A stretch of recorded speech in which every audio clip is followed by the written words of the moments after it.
Ahojte, dneska by som chcela hovoriť o pojme strata duše, čo to vlastne znamená. Duše tvoria naše aspekty 5. až 10. dimenzie. Keď naša duša pritiahne nejakú extrémnu traumu, môže sa jej čas stratiť. Takéto extrémne traumy sú sexuálne zneužívanie, zabitie iného človeka, znásilnenie.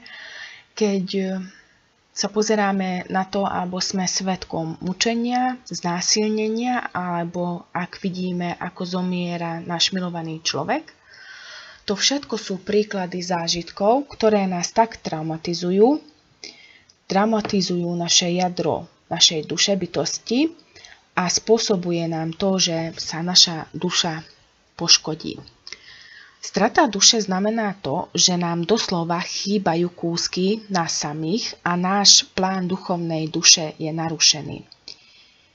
Je zrejme, že to aj nás obmedzuje našu vitálnu silu, obmedzuje to, ako prijímame energie z vyšších dimenzií, obmedzuje aj to, ako komunikujeme s našim vyšším ja a obmedzuje to aj našu manifestačnú schopnosť. Strata duše je veľmi individuálna. Ak máme viac ako 25% straty, v niektorých prípadoch to môže spôsobiť extrémne problémy, choroby alebo extrémne formy autizmu. Nie vždy to však znamená, že ak sme naozaj chorí, je to jednoznačne strata duše, ale čo som sa ja dozvedela z informácií, keď som otvárala Akasha záznamy, to je najčastejším prípadom. Ale nie všetky choroby sú spôsobené stratou duše, takže to stále závisí od individuálneho prípadu. Napríklad, ak človek stratí až 50% svojej duše, duša stratí celistvosť a prestane existovať ako entita. Náš plán duchovnej duše je koniec koncov zodpovedný za všetku našu funkčnosť ako ľudskej, tak duchovnej bytosti. Strata duše je, ani by som nepovedala, veľmi často sa s tým stretávam pri otváraní Akasha záznamu, takže nie je to také zriedkavé, ako keby sme si to mohli myslieť. Ale strata duše sa pohybuje od 1 až do tých 10%. Strata duše je časťou, záležitosťou minulého života, lebo sme v minulosti zažili nejakú takú traumu a takú násilnú situáciu, že to zase priťahujeme aj v súčasnosti.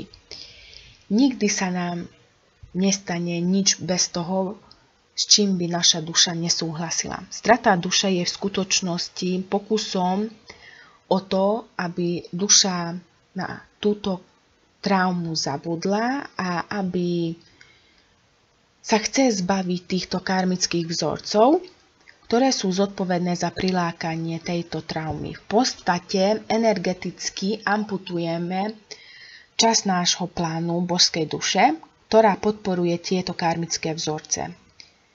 Je to ako akt extrémneho seba zaprenia, alebo chceme na to zabudnúť, čo sme urobili, alebo chceme zabudnúť na to, prečo sme nepomohli, prečo sme sa pozerali, alebo prečo sme niekoho zabili, alebo prečo sme použili svoju silu na zlé účely.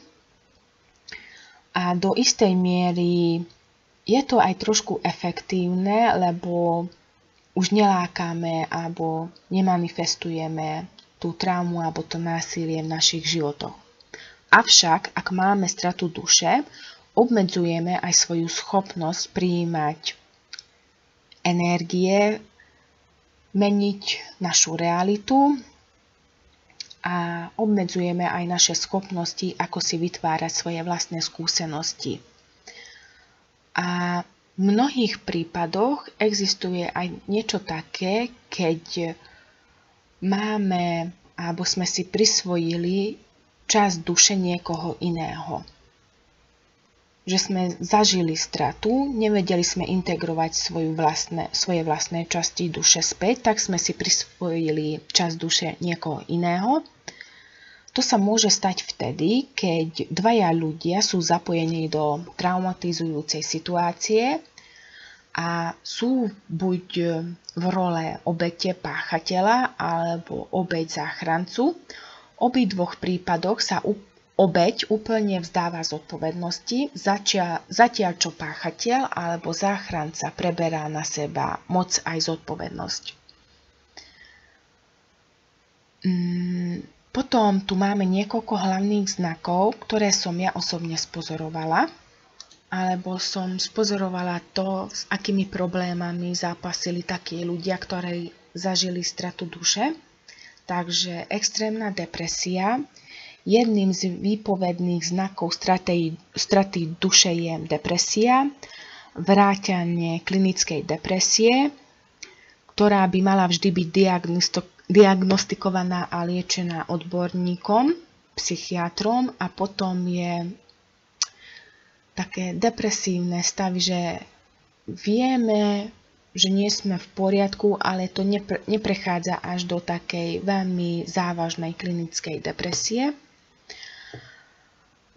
Potom máme aj taký pocit, že nepoznáme svoj účel, alebo máme pocit, že sme bez smeru, alebo že nemáme žiadnu hodnotu. Máme ťažkosti s tým, že v dôsledku toho, že sme zažili túto hlbokú traumu, nevieme sa prispôsobiť životu a nevieme, ako by sme mali žiť svoj život. Potom ďalším znakom sú nezdravé mechanizmy zvládania. To znamená, že na riešenie svojich problémov používame alkohol, návykové látky, drogy, buď sa prejedávame, máme rôzne deštrukcie, napríklad v niektorých prípadoch niekto sa reže alebo trpí anorexiou alebo bulimiou, že stále sa trízni, stále sa trestá. Potom štvrtým takýmto príkladom môže byť aj to, že nie sme v súlade s našou dušou, robíme čoraz viac také rozhodnutia a voľby, ktoré nie je v súlade s našou energiou, žijeme v zlom pracovnom prostredí alebo zanedbávame samých seba a myslíme si, že si to zaslúžime. Potom stále máme len negatívne myšlienky a máme veľmi nízku energiu. Zase tu máme pocity depresie, ale popri tom vieme, že musíme ísť do práce, ale tá práca nás nenapĺňa. Môžeme byť závislí od niekoho, stále čakáme, že nás niekto zachráni. A môžeme mať úzkostné stavy, môžeme mať dlhodobú nespavosť a potom máme pocity strašnej únavy, že hoci koľko hodín spíme, nevieme sa vyspať a potom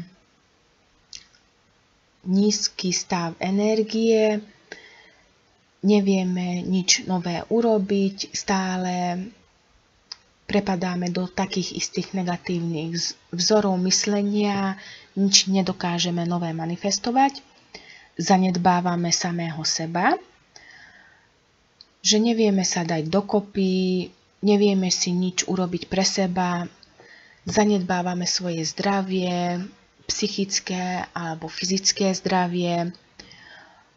Je veľmi náročné sa o seba postarať alebo sa postarať aj o svoje okolie.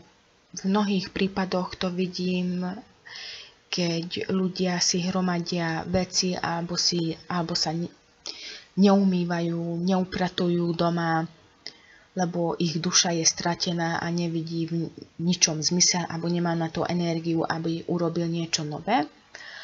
A posledným znakom je aj to, že máme ťažkosti s prítomnosťou.